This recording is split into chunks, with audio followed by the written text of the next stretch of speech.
Hey hi, இன்றைக்கி நம்ம பார்க்க போகிறது என்ன அப்படின்னா, இன்றைக்கி ஒரு ஐபிஓ தான் பார்க்க போகிறோம். என்ன ஐபிஓ அப்படின்னா, லலிதா ஜுவல்லரிஸோட ஐபிஓ 1700 crore ரெக்குவயர்மெண்ட்டில் வந்திருக்கு. ஸோ இன்னையிலேருந்து புதன்கிழமை வரைக்கும் வந்து நீங்கள் அப்ளை பண்ணிக்கலாம். அதாவது 17 ஆகஸ்ட்லேருந்து 19 ஆகஸ்ட் வரைக்கும் நீங்கள் அப்ளை பண்ணிக்கலாம். ஸோ நெக்ஸ்ட் வீக் மண்டே தான் உங்களுக்கு வந்து லிஸ்ட் ஆக போகுது. ஸோ இந்த ஐபிஓ என்னோடய ரெக்கமெண்டேஷன் படி பார்த்திங்க அப்படின்னா, நான் வந்து அட்வைஸ் பண்ணலை. ஏன் அப்படின்னா, லலிதா ஜுவல்லரிஸ் அப்படிங்கிறது வந்து ஒரு பேன் இண்டியன் ஜுவல்லரி ஷாப் கிடையாது, சவுத் இண்டியன் ஜுவல்லரி ஷாப் தான். அதுவும் வந்து கோல்டு மட்டும்தான் அவங்க பண்ணுறாங்க. கோல்டோட ரேட் இன்க்ரீஸ் ஆக என்ன ஆகும்னா, கஸ்டமரோட இன்ஃப்ளோ வந்து கம்மியாகும். ஸோ அது ஒரு ஃபேக்டராக நான் பார்க்குறேன். அதுக்கப்புறம் வந்து சிட் ஃபண்ட்ஸ், அதாவது நகை சீட்டு கட்டுறோம்ல, ஸோ அதோட இன்ஃப்ளோவும் குறைஞ்சிச்சு அப்படின்னா அதுவுமே ஒரு ஃபேக்டராக வந்து கன்சிடர் பண்ணுறேன். ஏன்னா அஃபெக்ட் ஆக தான் செய்யும்.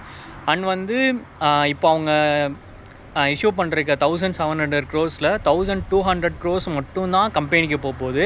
பேலன்ஸ் இருக்க 500 crores வந்து ஷேர் ஹோல்டர்ஸ்க்கு, அதாவது ஆல்ரெடி இருக்காங்கல்ல உங்கள் கம்பெனியில், அதாவது சிஇஓஸ் அந்த மாதிரி, ஸோ அவங்களுக்கு தான் போகுது 500 crores. இது எல்லாமே ஒரு ஃபேக்டரை நான் கன்சிடர் பண்ணுறேன். ஸோ அதனால் வந்து ஆக்சுவலி நிறைய பேரோட எக்ஸ்பெக்டேஷன் என்னென்னா 10 to 15% வந்து ஓப்பனிங்லேயே கிடைக்கும் அப்படின்ற மாதிரி ஒரு எக்ஸ்பெக்டேஷன்லேயும் இருக்காங்க. பட்டு எனக்கு வந்து கொஞ்சம் அட்வைசபிள் இல்லை.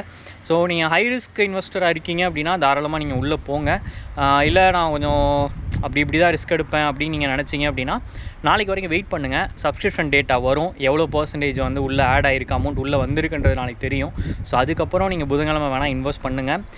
இல்லை நான் ஹை நான் வந்து ரிஸ்க் எடுக்க விரும்பலை அப்படின்னு நினைக்கிறீங்கன்னா தயவுசெய்து வந்து அவாய்ட் பண்ணிக்கோங்க. லிஸ்ட் ஆகட்டும், லிஸ்ட் ஆனதுக்கப்புறம் நீங்கள் வந்து உள்ளே போங்க. ஓகேவா? இது என்னோடய பாயிண்ட் ஆஃப் வியூ மட்டும் தான், என்னோடய அனாலிசிஸ். ஸோ நீங்களும் வந்து செல்ஃப் அனாலிசிஸ் பண்ணியே பண்ணுங்கள். நான் சொல்கிறது அப்படியே பண்ணணும்னு அவசியம் கிடையாது. ஸோ பார்த்து பண்ணிக்கோங்க. ஓகேவா? இதே மாதிரி மோர் அப்டேட்ஸ்க்கு நம்ம பேஜை மறக்காமல் ஃபாலோ பண்ணிக்கோங்க. தேங்க்யூ.